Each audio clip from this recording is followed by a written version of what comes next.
जैसा कि आप सभी को पता है, नए भारत का नया संसद भवन बनकर तैयार हो चुका है और जिसका उद्घाटन प्रधानमंत्री श्री नरेंद्र मोदी जी ने किया है।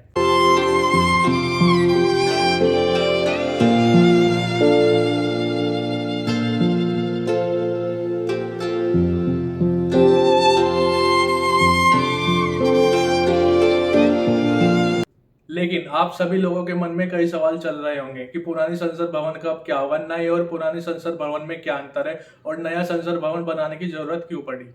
तो आइए जानते हैं इस वीडियो के जरिए। ये बात है साल 1911 की, जब भारत को नई राजधानी के रूप में नई दिल्ली को चुना गया और सर एडविन लुटियंस और हर्बर्ट बेकर को दिल्ली को बसाने की जिम्मेदारी मिली। ये दोनों ब्रिटिश नागरिक थे और इन दोनों ने ही भारत की पहली संसद भवन को डिजाइन किया था। मगर देश में एक तरफ आज़ादी का आंदोलन शुरू हो चुका था, लेकिन दूसरी तरफ दिल्ली में ब्रिटिश सरकार हाउस ऑफ पार्लियामेंट का निर्माण कर रही थी और ड्यूक ऑफ कॉनट ने 12 फरवरी 1921 को इस बिल्डिंग की नींव रखी थी। ये संसद भवन नई दिल्ली में राष्ट्रपति भवन से 750 मीटर की दूरी पर संसद मार्ग पर स्थित है, जो सेंट्रल विस्टा को पार करता है और इंडिया गेट, युद्ध स्मारक, पीएम ऑफिस और निवास, मंत्री भवन, भारत सरकार की अन्य एडमिनिस्ट्रेटिव यूनिट से घिरा हुआ है। इसमें सदन, लोकसभा और राज्यसभा है, जो भारत की द्विसदनीय संसद में लोअर एंड अपर सदनों को रिप्रेजेंट करते हैं। इसे जनवरी 1927 में शाही विधानसभा परिषद की सीट के रूप में खोला गया और भारत में ब्रिटिश शासन के अंत के बाद इसे कॉन्स्टिट्यूट असेंबली ने अपने अधिकार में ले लिया और फिर 1950 में भारत का संविधान लागू होने के बाद इसे भारतीय संसद ने अपने अधिकार में ले लिया। यह एक ह्यूज सर्कुलर बिल्डिंग है जिसका डायमीटर 507 फीट और सरकमफ्रांस 533 मीटर है। यह लगभग अप्रोक्सीमेटली 6 एकड़ में बना हुआ है। भवन में 12 डोर, जिनमें से 5 के सामने द्वार मंडप बने हुए हैं। पहली मंजिल पर खुला बरामदा, हल्के येलो रंग के पिलर जो 144 है, जिनकी हाइट 27 फीट है। इसमें 250 सदस्यों के लिए बैठने के लिए स्थान है।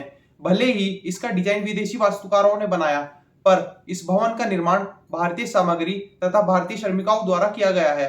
इसी मंजिल पर 3 अन्य कक्षाओं का यूज मीडियाओं द्वारा किया जाता है। संसद भवन के कॉरिडोर पर गलियारे के आउटर वॉल को मैनी मुराल से सजाया गया है, जिनमें प्राचीन कला से भारत के इतिहास तथा पड़ोसी देशों के साथ भारत के कल्चर रिलेशन को प्रदर्शित किया गया है। और संसदीय भवन की बिल्डिंग 9.8 एकड़ भूखंड पर बनी हुई है। इसका एरिया 35,000 स्क्वायर मीटर है और इसमें दर्शकों के लिए घूमने की व्यवस्था भी है, जहां पर्यटकों, छात्रों और रुचि वाले व्यक्ति को तय समय के दौरान संसद की बिल्डिंग घुमाने की व्यवस्था भी है, जिनके साथ एक स्टाफ का सदस्य जाता है जो उन्हें इमारतों के बारे में बताता है। दर्शक हर आधा घंटे बाद 40 से 50 व्यक्तियों के ग्रुप में स्वागत कक्ष से भ्रमण के लिए प्रस्थान करते हैं। पिछले 10 वर्ष के दौरान हर साल संसद की इमारत को देखने के लिए आने वाले दर्शकों की संख्या 90,000 के बीच रहती है। 1927 में बनकर तैयार हुए इस संसद भवन में आजादी के बाद से 75 सालों में कई उतार चढ़ाव देखे। यहाँ आजादी का ऐतिहासिक भाषण भी हुआ तो इसी संसद में आपातकाल का काला दिन भी देखा गया। इस संसद भवन में 3914 बिल पास हुए, जिनमें नागरिकता संशोधन bill, 1 nation 1 tax, goods and service tax, 1 rank 1 pension और सेक्शन 370 हटाई गई। संसद के 75 साल के सफर में अब तक 5047 लोकसभा सदस्य, 2418 राज्यसभा सांसद, 10.44 लाख बार हुई डिबेट, 10.12 लाख बार पूछे गए सवाल, 6473 बार हुई लोकसभा बैठक, वहीं 5606 बार हुई राज्यसभा की बैठक और अब तक 17 लोकसभा सदस्य बने और अब तक 14 राज्यसभा सभापति बने। 171 बार संसद में राष्ट्रपति का हुआ संबोधन, 91 बार पेश किया गया बजट। अब भारत को मिल चुका है नया संसद भवन, जिसका उद्घाटन 28 मई 2023 को प्रधानमंत्री श्री नरेंद्र मोदी जी ने किया था और इसे 19 सितंबर 2023 को पूरी विधि विधान के साथ खोला गया। केंद्र सरकार का कहना है कि पुराना संसद भवन पर्याप्त नहीं है, उसमें कई चीजों की कमी है, जैसे संसद में सांसदों के लिए बैठने के लिए पर्याप्त जगह नहीं है। 1976 से लोकसभा क्षेत्रों की संख्या 552 पर बनी हुई थी। इसका मतलब है कि आज संसद का प्रत्येक सदस्य औसतन 25 लाख नागरिकों का प्रतिनिधित्व करता है। स्वतंत्रता के समय यह संख्या 5 लाख पर थी। भारत की बढ़ती आजादी के बाद यह और बढ़ेगी। ऐसे में भारतीय संसद में सांसदों की संख्या बढ़ाने की मांग उठ रही है। 100 साल पहले जब ये संसद भवन बना था, तब दिल्ली भूकंपीय क्षेत्र 2 में थी। अब ये 4 पर पहुंच गई है। सरकार का कहना यह भी है कि जब संसद भवन बना था, तब sewer line, air conditioning, CCTV, audio video system पर ध्यान नहीं दिया गया था। लेकिन अब संसद को ऐसी तमाम सुविधाओं से लैस कर देने की जरूरत है। इसके संरचना का विस्तार से अध्ययन करने के बाद यह निष्कर्ष निकला कि यदि संसद की क्षमता का विस्तार करना है और इसके बुनियादी ढांचे का आधुनिकीकरण करना है तो नया संसद भवन आवश्यक है।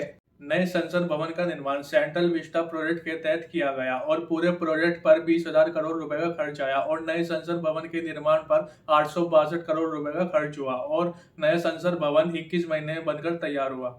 नया संसद भवन रफी मार्ग पर स्थित है जो सेंट्रल विस्टा को पार करता है और पुरानी संसद भवन इंडिया गेट, राष्ट्रीय युद्ध स्मारक और पीएम ऑफिस और निवास से घिरा हुआ है। नए संसद भवन में लोकसभा कक्ष में 888 सीट है और राज्यसभा कक्ष में 384 सीट है। पुराना संसद भवन राउंड शेप में था और नया संसद भवन ट्रायंगुलर है। नए संसद भवन में संयुक्त बैठक के दौरान 1272 सदस्य बैठ सकेंगे। नए संसद भवन में सभी सांसदों के पास अपना एक प्राइवेट कक्ष है जो आधुनिक सुविधाओं से लैस है। प्रधानमंत्री श्री नरेंद्र मोदी जी ने रविवार 28 मई को देश को नया संसद भवन समर्पित किया। उद्घाटन समारोह की शुरुआत हवन और पूजा के साथ हुई जिसमें पीएम के साथ लोकसभा अध्यक्ष ओम बिरला समेत कई मंत्री मौजूद रहे। इसी बीच में तमिलनाडु से संबंध रखने वाले चांदी से निर्मित और सोने की परत वाले हिस्टोरिकल सेंगोल को लोकसभा अध्यक्ष के आसन के पास स्थापित किया गया। इस मौके पर 75 रुपीस का स्मारक कॉइन और मोहर भी जारी किया गया। 35 ग्राम वेट ये सिक्का 4 मेटल से बनाया गया है। आपको बता दें कि नए संसद भवन की आधारशिला पीएम मोदी ने 10 दिसंबर 2020 को रखी थी। नए भवन को गुजरात की कंपनी एचसीपी की ओर से डिजाइन किया गया है। यह भवन 64,500 वर्ग मीटर में बना हुआ है। भवन के 3 मुख्य द्वार हैं, ज्ञान द्वार, शक्ति द्वार और क्रम द्वार। नया संसद भवन आत्मनिर्भर भारत की भावना का प्रतीक है जो भारत की गौरवशाली लोकतांत्रिक परंपरा और संवेदनशील मूल्यों को और समृद्ध करने का काम करेगा। और नए संसद भवन में पहले सत्र के दौरान जो पहला बिल पेश किया गया वो मंगलवार यानी 19 सितंबर को किया और वो था महिला आरक्षण बिल। सरकार ने लोकसभा में द कॉन्स्टिट्यूशन 128 बिल 2023 यानी नारी शक्ति वंदन अधिनियम पेश किया। संसद में महिला आरक्षण पर सालों से कानून बनने का इंतजार कर रहे इस बिल को एक बार फिर संसद का चेहरा देखने को मिला और लोकसभा में बुधवार को ऐतिहासिक नारी शक्ति वंदन बिल पारित हो गया और उसके बाद ये बिल राज्यसभा में भी पेश किया गया और वहां से भी ये पास हो गया। इस बिल का विभिन्न दलों ने भी समर्थन किया और इस बिल के पक्ष में 454 वोट पड़े। वहीं 2 सांसदों ने इस बिल के विरोध में वोटिंग की। नई संसद में पर्चियों के जरिए वोटिंग हुई। इस बिल में लोकसभा और विधानसभाओं में महिलाओं के लिए 33% आरक्षण देने का प्रावधान किया गया है। पुरानी संसद नई संसद के पूरकों के तौर पर काम करेगी। संसदीय काम का कुछ हिस्सा यहाँ पर भी किया जाएगा। साथ ही इसके एक हिस्से को म्यूजियम बनाकर आम लोगों के लिए खोल दिया जाएगा। पुरानी संसद भवन को इस तरह से व्यवस्थित किया जाएगा कि संसदीय आयोजनों के लिए इसका इस्तेमाल हो सके। मार्च 2021 में केंद्रीय आवास और शहरी मामलों के मंत्री हरदीप सिंह ने पूरी राज्यसभा को बताया था कि नए संसद भवन का काम पूरा हो जाने के बाद पुरानी संसद भवन की मरम्मत कराई जाएगी ताकि उसका वैकल्पिक इस्तेमाल हो सके। और बीबीसी ने अपनी रिपोर्ट के अधिकारियों के हवाले से बताया था कि पुराने संसद को संग्रहालय के तौर पर भी संरक्षित किया जाएगा ताकि आने वाले जनरेशन को लोकतांत्रिक यात्रा के बारे में बताया जा सके। अगर आपको ये वीडियो इन्फॉर्मेटिव लगे तो वीडियो को लाइक करें, शेयर करें और हाँ, चैनल को सब्सक्राइब करना ना भूलें। मिलते हैं सीधा अगली वीडियो में, तब तक के लिए जय श्री राम।